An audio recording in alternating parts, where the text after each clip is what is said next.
lecture. New lecture the production management or operation management. This time we will talk about the forecasting. What do you mean by forecasting? What is the core of the forecasting and why do we do the forecast?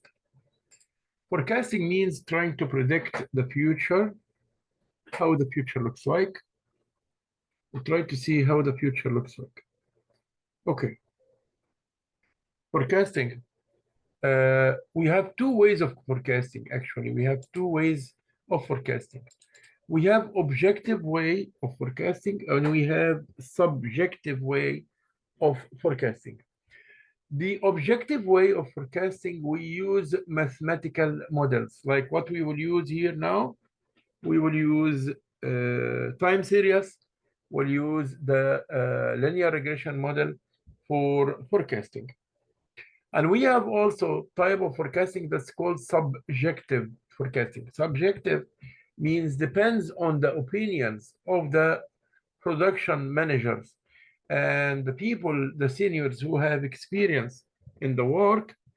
Based on their experience, they give their opinions, and their opinions might be right or wrong. Of course, the best way to forecast is the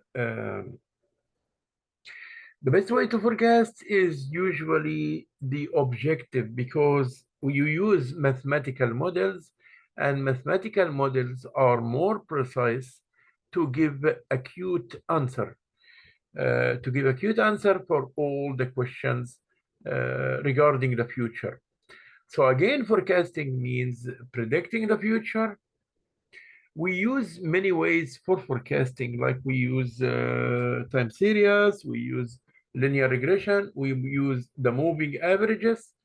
Here we will use the moving averages in forecasting as well. It will be, we will see here the moving averages, and we'll work on that file. Steps in forecasting. The following are the main steps in demand forecasting. Determine the objective of the forecast, the first thing. Second, select the period over which the forecast is to be made. Third, select the technique to be used for forecasting. Fourth, collect the information to be used. 5, make the forecast. So those are the steps. I will say the steps again. Determine the objective of the forecasting. Second, select the period over which the forecast is to be made. Third, select the technique that you will use for forecasting. Fourth, collect the information to be used. Fifth, make your forecast.